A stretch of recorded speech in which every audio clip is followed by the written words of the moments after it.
ठीक है। तो हम आपको दो विधि बताएंगे, एक होगी भाग विधि और एक होगी गुणनखंड विधि। ठीक है, सबसे पहले हम चलेंगे भाग विधि पे। प्रश्न है हमारे पास संख्या 16, 24, 36, 54 का लासा निकालिए। ठीक, तो भाग विधि में हम क्या करेंगे, सबसे पहले हमने क्या करा, सारी संख्या लिखी है। 16 उसका कॉमा लगाया, फिर 24 फिर कॉमा, 36 फिर कॉमा। ठीक है, अब भाग विधि में आपको भाग करना आता है? तो भाग करने में करते क्या है, हम एक एक संख्या को अलग अलग भाग करते हैं, लेकिन लासा निकालने में हम क्या करेंगे, सब संख्या को एक साथ भाग करेंगे। ठीक है, तो सबसे पहले हम भाग किससे करेंगे, 2 से। 2 का पहाड़ा कितनी बार पड़ेगी, 16 आ जाए, 8, फिर 12, फिर यहाँ 18, फिर यहाँ 27। बोलो अब फिर किससे करेंगे, 2 से। यहाँ 4, 6, 9, 27 इसलिए क्योंकि 2 से कटेगा नहीं, तो हम वापस उतार लेंगे। ठीक है, फिर हम किससे काट रहे हैं, 2 से, फिर 2, 3, 9 करके काटते हैं, वैसे ही उतार लेंगे और 27 भी उतार लेंगे। अब फिर किससे, 3 से, फिर 3 से 2 कटेगा नहीं, कटेगा तो हम 2 उतार लेंगे। 3 का पहाड़ा कितनी बार पढ़े, 1, 3 का 3, फिर 3 का पहाड़ा कितनी बार पढ़े, 9 आ जाए, 3 बार, फिर 3 का पहाड़ा कितनी बार पढ़ेंगे, 27 आ जाएगा, 9 बार। अब फिर किससे करेंगे, 3 से। 2 में जाएगा 3 का पहाड़ा, नहीं जाएगा तो 2 उतार लेंगे। यहाँ पर 1 आ गया और यहाँ क्या होगा, 3 1 का 3, तो 1 आ जाएगा, यहाँ क्या आ जाएगा, 3।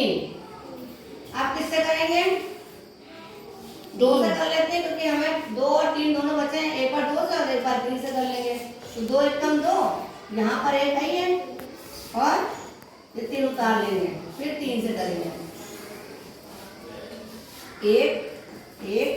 1 और 1। ठीक है, जब तक हमारे पास यहाँ सब जगह संख्याओं में 1 नहीं आ जाएगा, तब तक हमको भाग करना है। ठीक है, तो उसके बाद क्या करेंगे, हम लासा निकालने में क्या करते हैं, ये सभी संख्याओं को गुणा कर देंगे। तो सबसे पहले क्या लिखेंगे, 2 गुणे 2 गुणे, फिर 3, फिर गुणे 3, फिर गुणे 2 और गुणे 3। ठीक है, फिर 2 का पहाड़ा 2 बार पढ़ेंगे, कितना हो जाएगा, 2 दूना 4, 4 दूना 6, 8 तिया 8 का पहाड़ा आता है, 3 बार पढ़ो, 8 तक 24। तो 24 तक तुमको पहाड़ा कर ही लिया तुम लोगों ने, यहाँ गुना लगा लेंगे। उसके बाद 3 का पहाड़ा 2 बार पढ़े, कितना हो जाएगा, 6, और 6 का पहाड़ा 3 बार 18। तो हम क्या करेंगे, 18 और 24 को गुणा कर देंगे। ठीक है, तो 4 का पहाड़ा आता है, सबको 4 का पहाड़ा आता है ना, तो 4 का पहाड़ा पढ़ो, 8 बार कितना हो जाएगा, 4 का पहाड़ा कितना हो जाएगा, 4 और 32। तो 32 का हम क्या करेंगे, हम यहाँ लिख देंगे 32 का 2, और फिर 4 का पहाड़ा एक बार पढ़ेंगे, कितना हो जाएगा, 4 का 4 और 3 जोड़ 2 कितना हो जाएगा, 72, है ना। और फिर 2 से गुणा करेंगे, तो 2 अठे 2 का कितना होगा, 2 अठे 2 का पहाड़ा 8 बार 16। तो हम क्या करेंगे, यहाँ कट्टा लगाना है 16 का, फिर यहाँ लिखा और यहाँ से लगेगा 1 और 2 एकम 2 और 1 3, है ना। अब इसको जोड़ दो, 2 और 7 से 13 का 3, यहाँ से लगेगा 1 और 4, ये हमारा क्या हो गया, 432। ठीक है, यहाँ पे हमने सिर्फ गुणा किया है, यहाँ पे लिखा है यही चीज, है ना। तो आपने देखा कि हमारा लासा कितना है, 432। अब अगला तरीका है लासा निकालने का, गुणनखंड विधि। तो आइए ये देखते हैं, इसमें हमको क्या करना है, चारों संख्या हमने लिखी है अलग अलग, अब इसके हम गुणनखंड करते हैं। सबको गुणनखंड करने आते हैं, तो गुणनखंड करिए, क्या क्या आएगा, 2 कोई भी संख्या बताइए, इनको गुणा कर 16 है, 8 और 2, बाकी लोग नहीं बोल रहे हैं, बताइए आगे, 4 2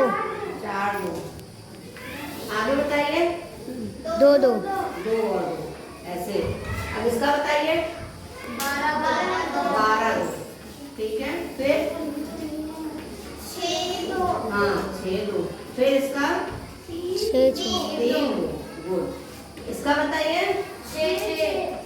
1 से आगे 3 2 हाँ 3 2 3 फिर 3 2 इसका किसके पानी में चौवन आता है 6 6 9 हाँ फिर 3 2 3 2 ये 3 3 3 ठीक है। अब इसको हम अभाज्य गुणनखंड जो है वो लिख लेंगे। अभाज्य मतलब सबसे बाहर वाले जिसको हम आगे इनको हमने काटा नहीं है वो अभाज्य गुणनखंड कहलाते हैं ये वाले। तो 16 का क्या हो जाएगा 2 गुणा 2 गुणे 2 गुणे 2 फिर 24 का बताइए 3 गुणे 2 गुणे 2 गुणे 2 3 गुणे 2 संख्या जिसमें चारों में आ रहे हैं। एक कोई संख्या है जो चारों में दिख रही है, कोई एक ऐसा संख्या है दो चारों में दिख रहा है, तो इसको हम गोला बना लेंगे। ठीक है। और 4 में कोई है तो चारों में ऐसे कोई संख्या है नहीं। अच्छा जो 3 में है वो कुछ है 3 है, ये 3 दिख रहा है। और 3 में क्या है 2 भी है ये है ना। आप 3 में है कुछ और अच्छा 2 में है 2 में क्या है ये 2 है और ये 3 है ना, ये 2 2 में है। तो जो इनको कहते हैं उभयनिष्ठ अभाज्य संख्या। तो उभयनिष्ठ का मतलब ये तीनों में है। तो इसमें जो भी डब्बे में है जो तीनों में उनको हम लिखेंगे एक ही बार। ठीक है। आप लासा निकालेंगे तो किसको आप बताओ क्या लिखेंगे पहले हम 3 गुणे पहले ये वाला 3 पहले ये खाली वाला 2 लिख लें। यस मैम फिर ये क्या है 3 फिर ये 2 फिर ये 2 फिर ये 2 फिर ये 2 और फिर ये 3। अब इसको गुणा करना है। अब 2 का पढ़ा 3 बार पढ़िए 6 का पढ़ा 2 बार 12 और 12 का पढ़ा 2 बार 24 तो ये हम 24 यहाँ लिख देते हैं। और गुणे 3 का पढ़ा 2 बार 6 का पढ़ा 3 बार 18। और अभी हमने देखा यहाँ 24 गुणे 18 यहीं पे भी 24 गुणे 18 ही आ रहा है। तो ये इसको गुणा करेंगे तो ये आ जाएगा 432। ठीक है। तो आपने देखा कि आंसर लासा में 432 में भी आ रहा है उसमें भी आ रहा है, लेकिन तरीके अलग अलग है दोनों। ठीक है। तो आपको लासा निकालने 2 तरीके समझ में आ गए। Yes ma'am okay thank you.